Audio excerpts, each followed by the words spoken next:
اور یہ شاید یہ جو سعودی عربیہ شاید دے، وہ بھی ان کو معلوم نہیں تھا فائنانس منسٹر صاحب کو، لیکن گرانٹ بڑے تھوڑے لوگ دیتے ہیں، تو یہ ایک قسم سے لونز ہیں۔ دوسری چیز یہ ہے کہ یہ لنکڈ ہے آئی ایم ایف کے پروگرام کے ساتھ، مگر آپ کا آئی ایم ایف کا پروگرام اگر نہیں چلتا تو یہ آپ کو پیسے نہیں ملیں گے، کیونکہ زیادہ تر جو پیسے ملے ہیں ورلڈ بینک سے ملے ہیں، ایشین ڈیولپمنٹ بینک سے ملے ہیں، آئی ڈی بی سے ملے ہیں اور AIIB سے ملے ہیں۔ یہ تقریباً 7-7.5 بلین ڈالر تو ان سے ہی ملا ہے، تو وہ تو بالکل ہلیں گے نہیں آئی ایم ایف کے بغیر۔ اور امریکہ نے بھی کہہ دیا آپ کو کہ جی آپ کو آئی ایم ایف کے ساتھ جو ریفارم پیکج ہے اس کے اوپر کام کرنا پڑے گا۔ تو دوسری چیز یہ ہے کہ آئی ایم ایف کا جو آپ کے جو اس وقت جو ایک قسم سے رکا ہوا ہے آپ کا پروگرام، اس کو آپ کو پھر سے چلانا پڑے گا۔ تیسری چیز یہ ہے اس میں کہ یہ جو ہے یہ 50-50 ہے، یہ آپ کو پیسے فارن کرنسی اس وقت دیں گے جب آپ لوکل کرنسی جو ہے ٹیبل پہ رکھیں گے، تو وہ آپ کے پاس اس وقت فزیکل سپیس ہے بہت تھوڑی، کیونکہ آپ کو آلریڈی جو ہے آئی ایم ایف کہہ رہی ہے کہ 700 بلین کے تو ٹیکسز نیچے لگا دیں اور اس کے بعد گیس کی پرائز بڑھا دیں، بجلی کی بڑھا دیں، یہ کریں وہ کریں، تو فزیکل سپیس تو آپ کے پاس جتنی گنجائش ہوگی اتنی ہی آپ پیسے رکھیں گے نا۔ تو اس لیے اگر یہ ایک قسم سے بڑی اچھی چیز ہے کہ انٹرنیشنل کمیونٹی نے آپ کے اوپر ایک قسم سے آپ کے ساتھ آپ کی مدد کی ہے فلڈز کے لیے، لیکن اگر آپ کا خیال ہے کہ یہ شارٹ ٹرم کے ہمارے جو مسائل ہیں وہ اس سے حل ہوں گے، تو شارٹ ٹرم کے مسئلے جو ہیں میرے صرف 2 جگہوں سے جو پیسے انہوں نے لیے ہیں ابھی جو انہوں نے وہ آیا ہے، ایک UAE نے $1 بلین ایڈیشنل دیا ہے اور ایک سعودی عربیہ نے کہا ہے کہ $1 بلین جو ہے وہ ہم اس کا تیل ڈیفرڈ تیل دیں گے، تو یہ $2 بلین کی توقع آپ رکھ سکتے ہیں اگلے 1-2 مہینوں میں۔ باقی جو ہے یہ معاملہ جو ہے یہ لمبا ہے۔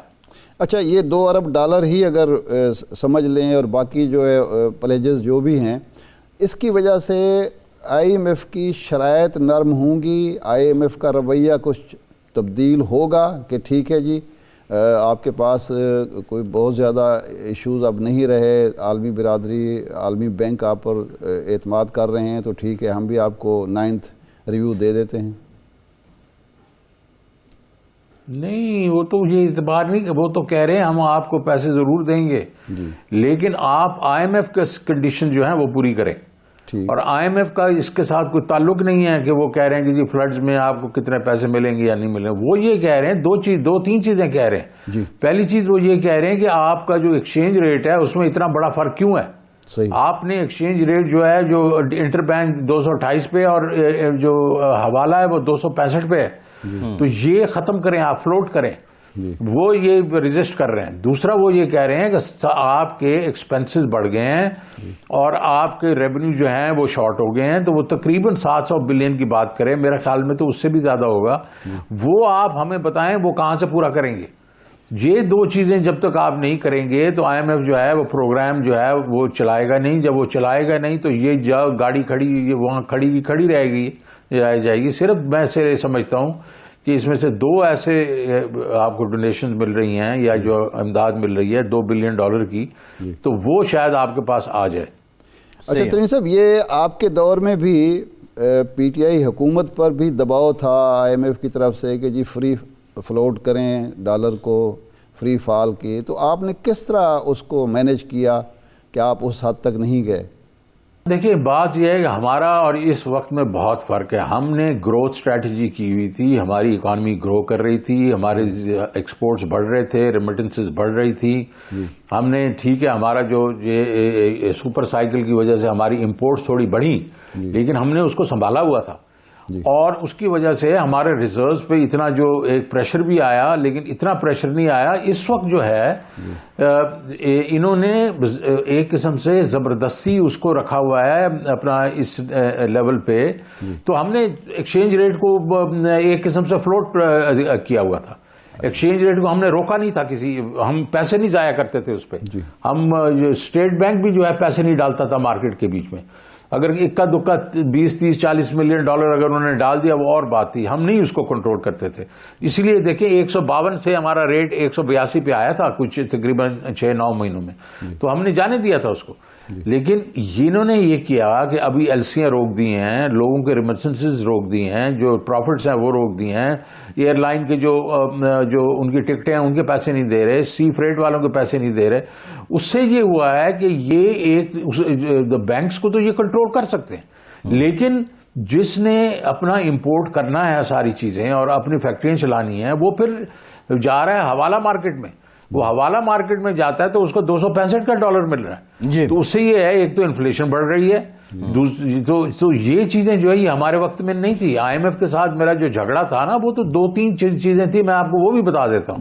ان کا جھگڑا میرے سے آنے سے پہلے انہوں نے $500 ملین لے لیے تھے اور انہوں نے کہا تھا کہ 3 چیزیں ہم کور کریں گے. ایک یہ 700 ارب روپے کے ہم ٹیکس بڑھا دیں گے, دوسرا ہم یہ کریں گے کہ 5 روپے کی بجلی بڑھا دیں گے, اور اسٹیٹ بینک کا جو آپ کا جو چارٹر ہے وہ بالکل انڈیپینڈنٹ کر دیں گے. میں نے کہا جی پہلی بات تو یہ ہے کہ ٹیکس پہ میں ٹیکس نہیں لگنے دوں گا, میں نے براڈنگ کرنی ہے, میں زیادہ ٹیکس پیئر لاؤں گا, آپ کو میں نے پیسے اکٹھے کر کے دے دینے ہیں لیکن ایک اچھے طریقے سے کر کے دوں گا.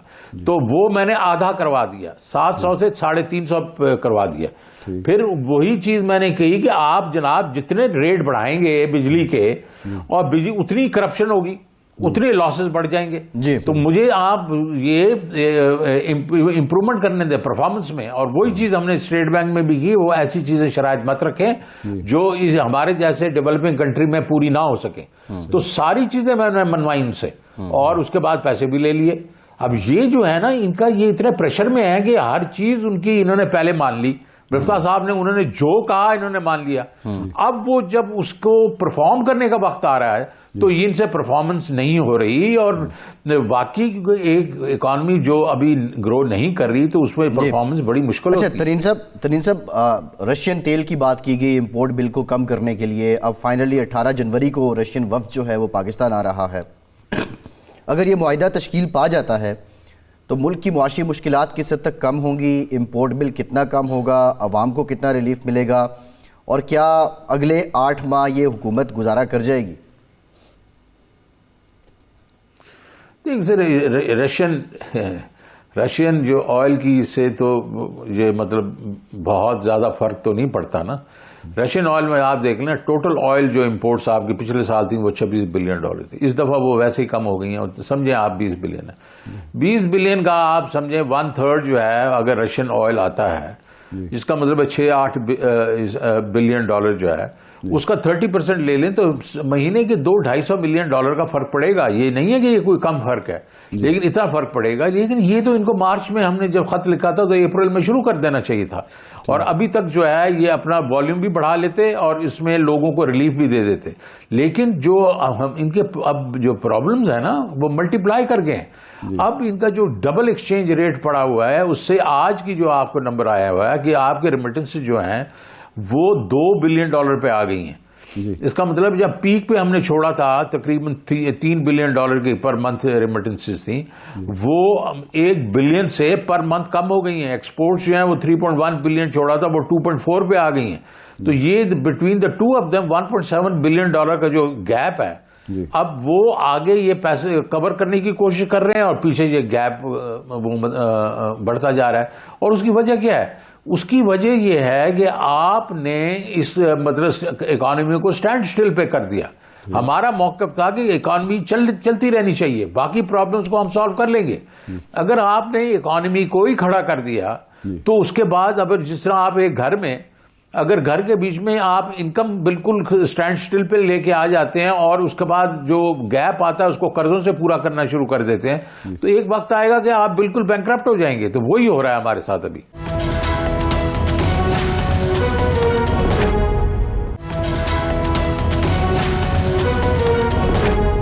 ترین صاحب, آپ نے عمران خان صاحب کہتے ہیں کہ آپ نے یہی باتیں جا کے جنرل باجوہ صاحب کو سمجھائیں, بتایا کہ اس سٹیج پر اگر حکومت تبدیل ہوئی, پالیسیاں تبدیل ہوئیں تو ملکی معیشت کا بیڑا غرق ہو جائے گا.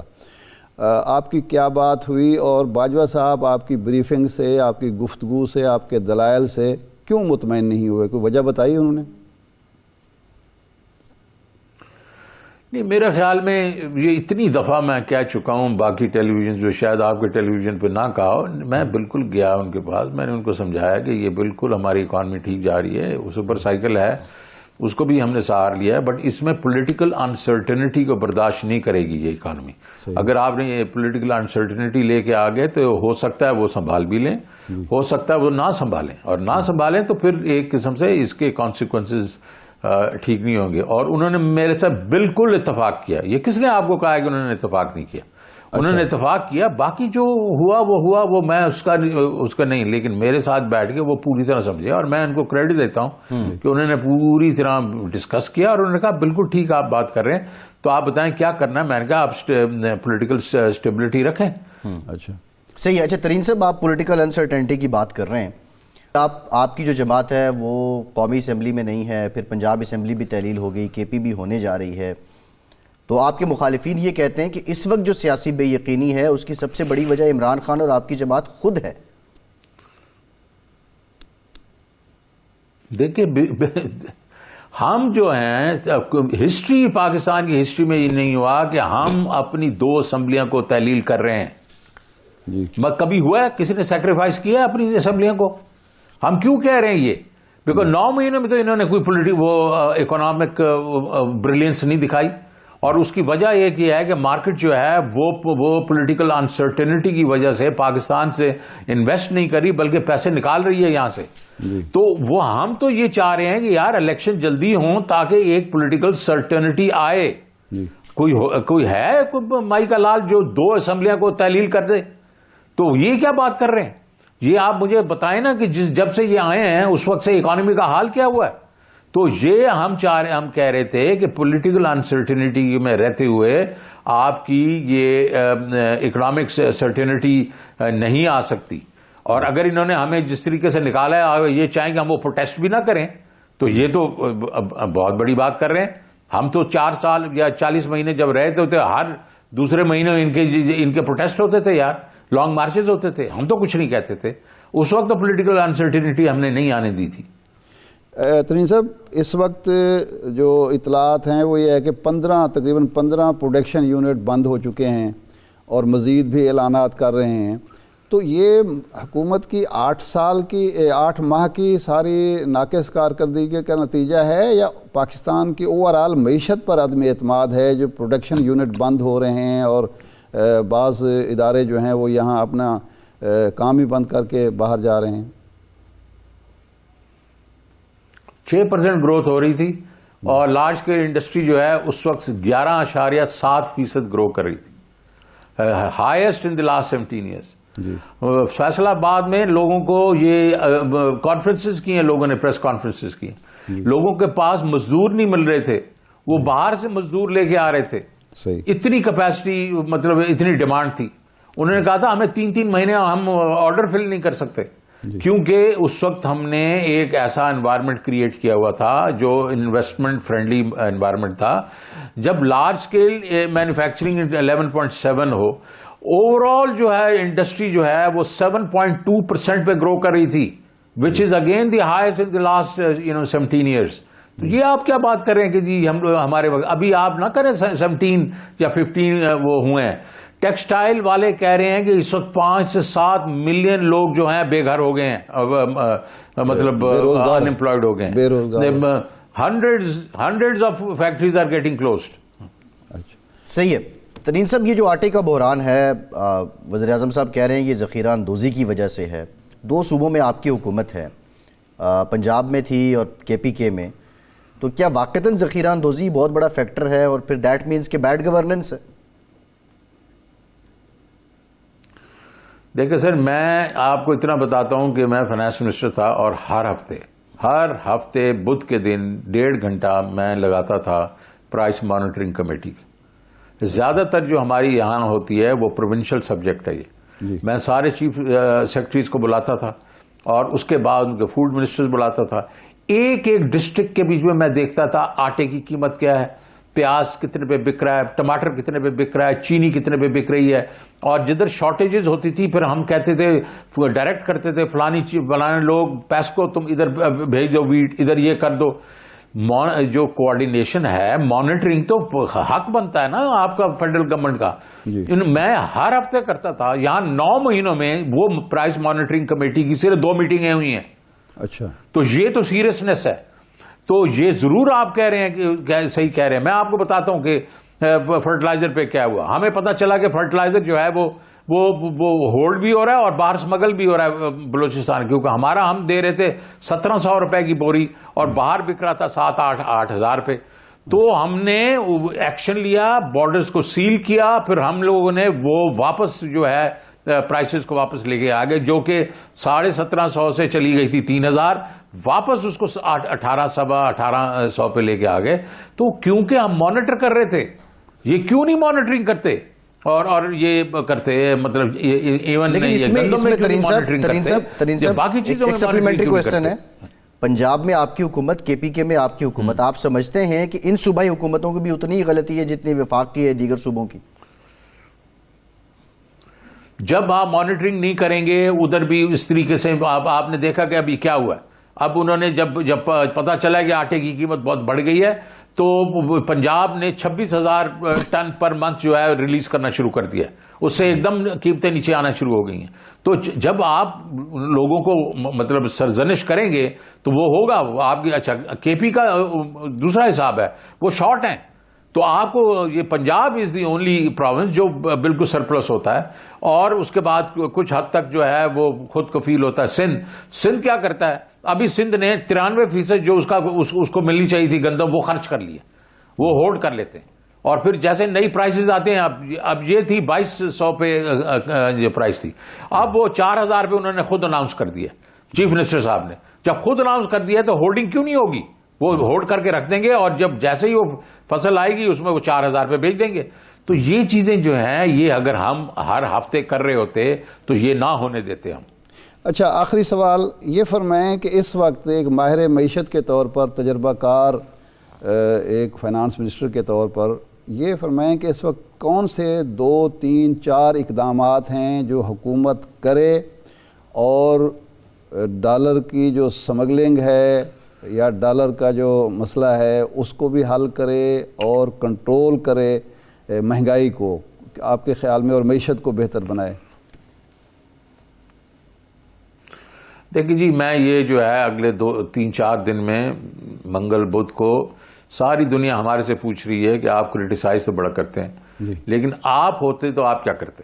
اچھا, تو یہ پورا ہم ایک انشاءاللہ پلان دیں گے منگل بدھ کو کہ اگر ہم ہوتے تو ہم کیا کرتے, یا ان کو ابھی کیا کرنا چاہیے. لیکن میں چیزیں آپ کو ضرور بتا دوں گا کہ دیکھیں, آپ اس وقت آپ کے ڈالر شارٹ ہیں, تو آپ نے ان سے یہ کرنا ہے کہ ایک تو آپ ریسٹرکچرنگ میں جائیں, ابھی سے جائیں. دوسرا, آپ یہ جو ورلڈ بینک وغیرہ ہیں, ان سے یہ پہلے بھی اور جگہوں پہ بھی ہو چکا ہے کہ آپ ان کو کہیں آپ کی جو ایل سیز ہیں, جو آپ کی سائٹ ایل سیز ہیں بڑی والی, ان کو یوزنس میں لے کے چلے جائیں 3-3, 4-4 سال کے لیے. وہ آپ کو وہ ایک قسم کے گارنٹی دے دیتے ہیں, اور کمرشل بینکس اس کو آپ نے جو آج پیمنٹ کرنی ہے وہ 3 اور 4 سال میں وہ آپ سے پیسے لیتے ہیں. تو وہ 10-20 بلین ڈالر آپ نے اس طریقے سے کر لینا ہے. کچھ آپ اپنے ریسٹرکچرنگ سے پیسے بنائیں گے, کچھ یہ کریں گے, کچھ رشین آئل آ جائے گا, اور کچھ آپ نے جا کے یہ جو اپنا یہی جو آپ کی ایجنسیز ہیں ورلڈ بینک وغیرہ, کہ جناب اس وقت آپ نے ہمیں جو جس جگہ پہ کھڑا کر دیا ہے, آپ اپنا جو کوٹا دیتے ہیں ہمیں سال کا 2 بلین یا 3 بلین, اس کو ڈبل کریں 1-2 سال کے لیے, اور ہمیں 5-10 بلین ڈالر ٹیبل پہ رکھیں. آپ جب تک 20 سے 30 بلین ڈالر جو ہے ایڈیشنلٹی نہیں لائیں گے اگلے 3 سے 6 مہینوں میں, آپ کا یہ مسئلہ رہے گا.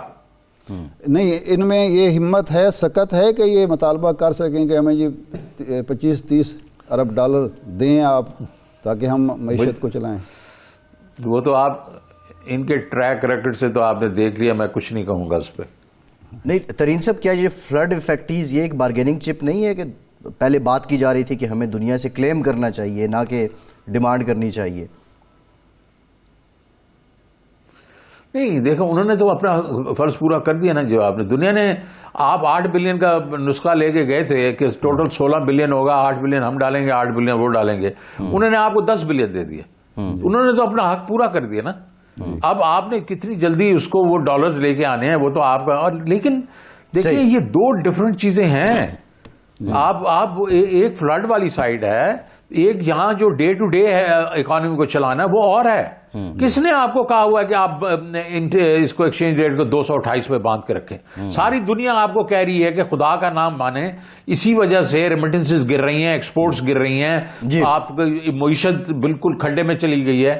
تو یہ تو آپ کو ان کو سوچنا چاہیے. جی ٹھیک, بہت شکریہ. سابق وزیر خزانہ شوکت ترین صاحب ہمارے ساتھ موجود. بریک, اور بریک کے بعد پنجاب کہانی. ہمارے ساتھ رہیے.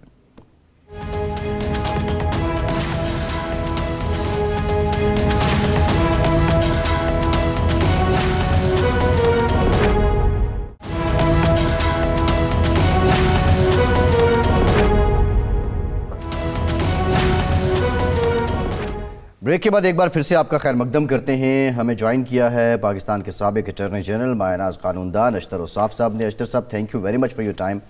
اشتر صاحب, آج پنجاب کا اب یہ معاملہ ہے, جو باقی تو قانونی تقاضے تھے وہ پورے ہو گئے ہیں, لیکن اب جو سمری ہے وہ گورنر صاحب کے پاس موجود ہے.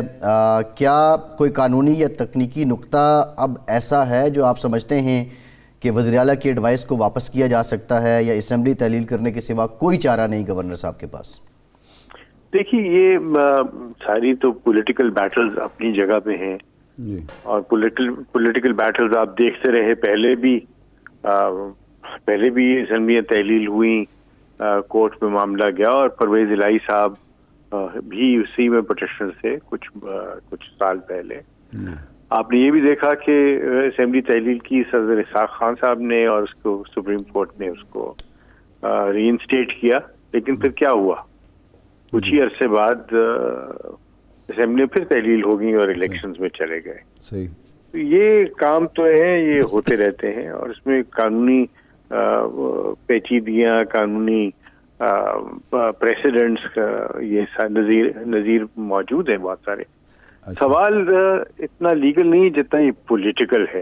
صحیح. اور پولیٹیکل سے بھی اب زیادہ کریٹیکل بات جو ہے وہ یہ ہے کہ کیا ہمارا ملک اس چیز کا متحمل ہو سکتا ہے کہ ہجان کی سی کیفیت چلتی رہے.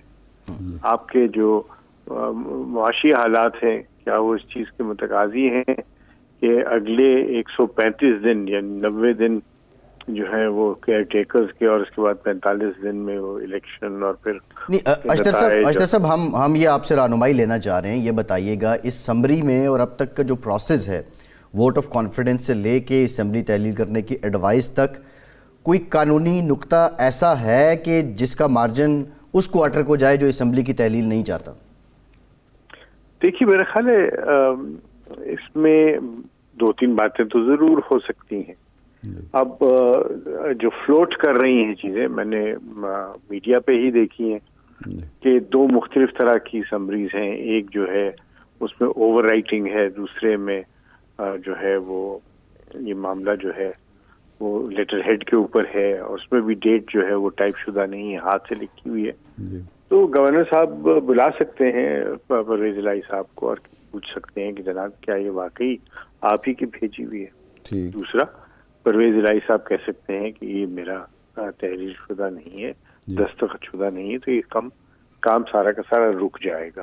تیسری بات یہ ہے کہ اس کے اندر اگر عدالت دیکھنا چاہے تو ایک پیر صابر شاہ کا کیس تھا, اس میں یہ کہا گیا سپریم کورٹ نے کہ گو چیف منسٹر کا حق ہے کہ وہ تحلیل کہنے کا ایڈوائس بھیجے, لیکن اس کے اندر ضروری ہے کہ اس کی جو ایڈوائس ہے وہ اس کی اپنی ایڈوائس ہونی چاہیے. اور اگر یہ کورٹ کو یہ تاثر ملتا ہے یا ایویڈنس کی بات آ جاتی ہے کہ یہ کسی کی ڈکٹیشن پہ ہے, تو یہ روکا جا سکتا ہے سارے معاملے کو.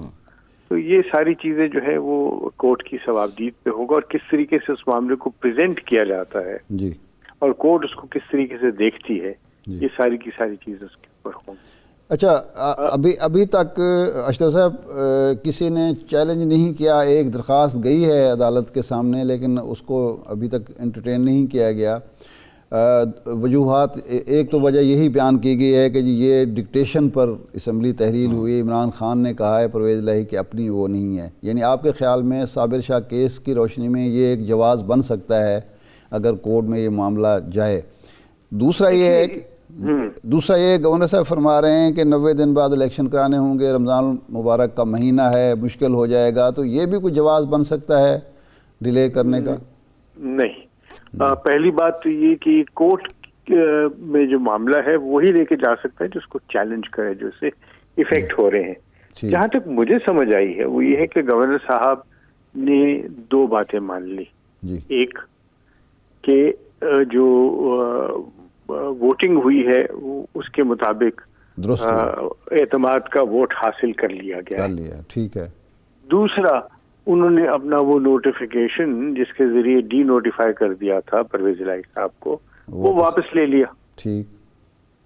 اب تیسری بات اب یہ آ گئی کہ وہ کیا وہ اس جو سمری بھیجی گئی ان کو وہ اس کو چیلنج کرتے ہیں یا نہیں. اگر وہ مان جاتے ہیں اس سمری کو تو پھر تو ظاہر کورٹ بھی اس میں شاید انٹرفیئر نہیں کر سکے گی. It is basically the governor satisfaction. ٹھیک ٹھیک ٹھیک. تو اس میں اشتر صاحب یعنی آپ کا دوسرا سوال آپ کا تھا کہ گورنر صاحب یہ فرما رہے ہیں کہ الیکشن کا تاریخ کا تعین کرنا وہ میرے خیال ہے الیکشن کمیشن کا کام ہے. ٹھیک. وہ گورنمنٹ کا کام نہیں ہے کہ کون سی تاریخ ہوگی. صحیح. وہ الیکشن کمیشن کی ثوابدید ہے اور اسی کی ہونی چاہیے. جی صحیح ہے. تو اشتر صاحب آپ نے یہ بات کی جو ایفیکٹیز ہیں، کیا اگر یہ دیکھا جائے ایک عام شہری جاتا ہے جو نمائندہ ہے کسی لیجسلیٹر اس شہری کا نمائندہ ہے، تو کیا عام لوگ اس میں ایفیکٹیز نہیں ہیں، یہ صرف ایم پی ایز ہی ہیں؟ نہیں، میں سمجھتا ہوں کہ یہ بہت اسٹریچ کرنے کی بات ہوگی اگر کسی عام شخص کی پٹیشن جائے کہ جناب یہ سب کچھ غلط ہو رہا ہے. یہ معاملہ جو ہے یہ بیسکلی گورنر کی اور چیف منسٹر کی بات ہے. یہ پولیٹیکل کویسچن ہے اور اس پولیٹیکل کویسچن کو ہم نے بہت ساری پولیٹیکل کویسچنز کو کورٹ میں لے کے گئے ہیں. ہمیں نہیں شاید لے کے جانا چاہیے. بہت سنجیدگی کے ساتھ ہمیں یہ معاملات آپس میں طے کرنا چاہیے. میں تو بارہا یہ تجویز دے چکا ہوں کہ ایک راؤنڈ ٹیبل ہونی چاہیے. راؤنڈ ٹیبل کیوں کہتا ہوں میں؟ کیونکہ اس کو پریزائڈ کوئی نہیں کرتا. ٹھیک ہے. سارے مل کے بیٹھے 4 چیزوں کا تعین کر لیں. ٹھیک. چارٹر آف ڈیموکریسی، جی. چارٹر آف ٹالرنس، جی. میچورٹی، جی. چارٹر آف اکانومی، جی. Charter of governance. ٹھیک. یہ جب چیزیں طے ہو جائیں گی، کوڈ آف کنڈکٹ طے ہو جائے گا، دشنام ترازی کے اوپر یہ ساری چیزیں جو ہیں ہم طے کر لیں کہ جی ایک دوسرے کو ہم آوازیں نہیں کسیں گے، برا بھلا نہیں کہیں گے اور شائستگی کے دامن سے چلیں گے، ہمارے ملک کے اندر ایک جو ہجان کا کیفیت ہے وہ ختم ہو جائے گی. ابھی بھی وقت میں بتا دوں آپ کو، جی. We must act as mature people. ٹھیک. صحیح ہے. یعنی آپ یہ کہہ رہے ہیں کہ جو آئین اب کہہ رہا ہے کہ 90 دن میں الیکشن ہو جانے چاہیے، اس کو سبھی کو ایکسیپٹ کر لینا چاہیے. میرا خیال ہے دیکھیے الیکشنز جو ہیں وہ اگر اس سارے معاملے کو کی ساری جو آگ کی طرف ہم جا رہے ہیں، اگر اس کے اوپر پانی ڈل جاتا ہے اس سے تو کیا حرج ہے. آلدو پرسنلی میں یہ سمجھتا ہوں کہ یہ وقت نہیں ہے الیکشنز میں جانے کا. آنے والے وقت میں بجٹ بننا ہے اور سب سے پہلے ہماری ترجیح جو ہے وہ الیکشن نہیں ہونی چاہیے. ہماری ترجیح ہونی چاہیے مفاہمت اور ہماری ترجیح ہونی چاہیے کہ ہم اس ملک کو اس بھنور سے نکالیں. یاد رکھیے اسٹیٹسمین جو ہوتا ہے نا اس میں وہ الیکشن سے بیونڈ سوچتا ہے، وہ فیوچر کا سوچتا ہے. جو اسٹیٹسمین ہے جو کہ وہ آنے والی جنریشنز کا سوچتا ہے، وہ یہ سوچتا ہے کہ میرے اس اقدام سے آنے والے دنوں میں کیا مضمرات ہوں گے. جو صرف اور صرف پالیٹکس کرنا چاہتے ہیں وہ صرف اور صرف الیکشن کی بات کرتے ہیں. یہ میری سوچ ہے. ٹھیک. بہت شکریہ اشتر صاحب. پاکستان کے سابق اٹارنی جنرل ہمارے ساتھ تھے. ایک بریک لیتے ہیں اور بریک کے بعد آپ کو کہانی سنائیں گے جو آڈیٹر جنرل آف پاکستان کی رپورٹ ہے کہ 1,70,70 کروڑ 85,51,000 روپے کا گھپلا کیسے ہوا. ہمارے ساتھ رہیے.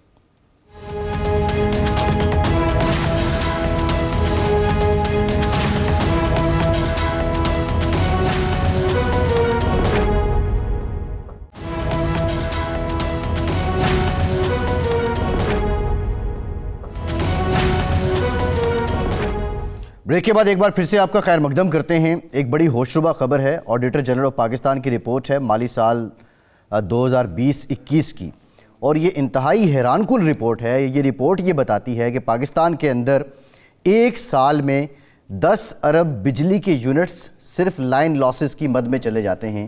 یعنی اس کی اگر جو مالیت ہے وہ اگر پاکستان کے حساب سے دیکھی جائے, پاکستانی روپوں میں اگر ہم بات کریں, 1,70,70,51 کروڑ 85 لاکھ روپے. اور ارشاد صاحب اگر ڈالر کے حساب سے دیکھیں تو پاکستان میں مالی سال 2020-21 میں 75 کروڑ ڈالر کی بجلی ضائع ہو گئی, اور یہ 75 کروڑ جو ہیں وہ پاکستان کے عوام نے اپنی جیبوں سے ادا کیے ہیں. اور انٹرسٹنگ بات, آپ لاہور سے ادھر کو جائیں, ملتان جائیں, سکھر جائیں, حیدرآباد جائیں, کوئٹہ جائیں, یہ تو سبقت لے گئے سب. نہیں, اس میں دلچسپ چیز یہ ہے کہ یہ لائن لاسز کا جو رینج مقرر ہے نیپرا نے وہ ہے 9% سے 21%. اتنی چھوٹ وہ خود ہی دے رہے ہیں کہ یہ اتنے کر لو, 100 روپے میں سے 21 روپے ضائع ہو جائیں تو کوئی مسئلہ نہیں. لیکن یہ 28% سے لے کر 62% تک جی یہ لائن لاسز کے نام پہ, یہ لائن لاسز نہیں ہے بیسیکلی, اس میں کرپشن ہے, بجلی چوری ہے, اس میں اختیارات کا ناجائز استعمال ہے. دیکھیں نا, صرف کنڈکٹر اگر درست خریدے جائیں تو بجلی کے وہ جو ہے بچت کریں گے وہ. جی باقی مشینری جو ہے وہ اگر درست ہوگی, صحیح ہوگی, تو بجلی آپ کی ایفیشینٹ ہوں گے. میں جس کالونی میں رہتا ہوں وہاں وہ پرائیویٹ وہ خود اپنی بجلی دیتے ہیں, خرید کے خود سپلائی کرتے ہیں.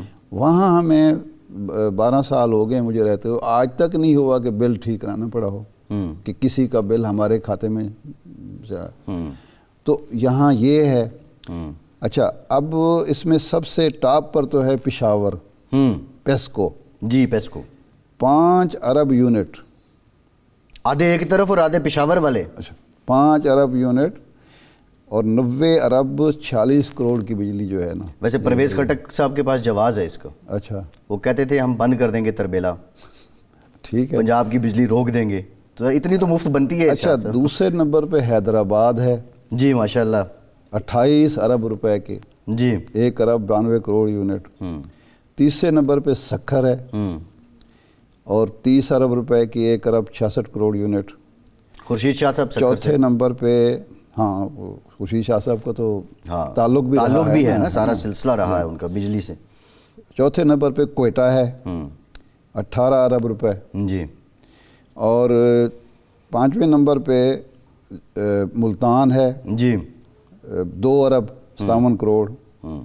اور 6 نمبر پہ ٹرائبل ایریا ہے 50 کروڑ روپے. جی اچھا, اس میں دلچسپ یہ ہے کہ اس میں لاہور نہیں ہے, فیصل آباد نہیں ہے, اسلام آباد نہیں ہے, باقی جو یہ ہیں.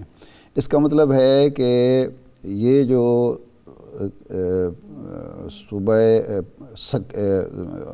سندھ ہے اور کے پی کے اور بلوچستان جو رونا روتے ہیں کہ ہماری حق تلفی ہوتی ہے, وفاق ہمارے ساتھ تعاون نہیں کرتا, وفاق ہمارے فنڈز نہیں دیتا, یہی اگر آپ لوگ ایک وفاق کو دلوا دیں پیسے تو وہ آپ کے کھاتے میں آ جائیں گے. 1 ارب 70 ارب روپے, 74 کروڑ ڈالر ارشاد صاحب ایک سال کے ہم ضائع کر رہے ہیں, عوام دے رہے ہیں پاکستان کے. بالکل. تو جب ہم لوگ کہتے ہیں کہ کرپشن اس ملک کا ایشو ہے, تو نہیں, کرپشن تو کوئی ایشو نہیں ہے. کرپشن ہی تو ایشو ہے. یہ تباہی ساری آپ کی جو ہے کہ کرپشن سے بیڈ گورننس سے تباہی آتی ہے. اچھا, انٹرسٹنگ بات ارشاد صاحب, جی یہ آڈیٹر جنرل آف پاکستان جو ہیں وہ رپورٹ دے رہے ہیں, وہ پیرا لگا رہے ہیں, اور آڈیٹر جنرل آف پاکستان کی عمومی طور پہ جو کرپشن کی نشاندہی ہوتی ہے جو گراؤنڈ پہ ہو رہی ہوتی ہے اس سے تھوڑی کم رپورٹ ہوتا ہے. یہ رپورٹ ہو رہا ہے اور جو ان رپورٹڈ ہے وہ تو میرے خیال $1 ارب سال کے جاتے ہوں گے. حضرت جتوئی صاحب ہمارے نمائندے ہیں, انہوں نے بڑی ڈیٹیل سے اس سارے معاملے پہ سرچ کیا اور ان کا یہی کہنا تھا کہ یہ رپورٹڈ ہے. ان رپورٹڈ جو ارشاد صاحب ہے معاملہ وہ مطلب اس سے بھی کئی گنا زیادہ ہے. لیکن ہمیں آپ یہ دیکھیں نا کہ یہ ایک شعبہ ہے جس میں 75 ارب. اب آپ یہ تو ہو گیا نا ڈسکوز کا معاملہ. ہاں جی, اب باقی آ جائیں NTC کا CIA علیحدہ میں ہوگا, آ جائیں, ریلوے میں آ جائیں, اس کے بعد باقی جو شعبے ہیں اس میں آ جائیں. صاحب اس کو بھی چھوڑیے, یہ صرف ڈسکوز کا معاملہ ہے. بجلی کے باقوں کو اٹھا لیں تو وہ بھی اتنا حصہ اپنا ڈالتے ہوں گے. بالکل, یہ تو تقسیم کار کمپنی ہے نا. بالکل ایسے ہے, بالکل ایسے ہے. انٹرسٹنگ بات یہ ہے یہ تو اکٹھے ہو گئے ہیں, لیکن پیپلز پارٹی ہو, PTI ہو یا MQM ہو, حافظ نعیم الرحمان اکیلے گلے کی ہڈی بنے ہوئے ان کے لیے, نہ اگل سکتے نہ نکل سکتے. جماعت اسلامی بڑا اصل میں بھرپور قسم کا جماعت الیکشن لڑ رہی اسلامی ہے. تو ایک دور میں جماعت اسلامی یہاں کی پاپولر جماعت تھی. 1970 کے الیکشن میں, 1977 کے الیکشن میں, 1982 کے جو الیکشن ہوئے تھے بلدیاتی جس میں عبدالستار افغانی بنے تھے, وہ تو پرابلم یہ ہوا کہ جب جنرل ضیاء الحق صاحب کو ضرورت محسوس ہوئی کہ یہ نوجوان جو ہیں یہ وہ سنبھالے نہیں جا رہے, تو اس وقت انہوں نے جناب افغانی صاحب کو دوسری ٹرم نہیں لینے دی.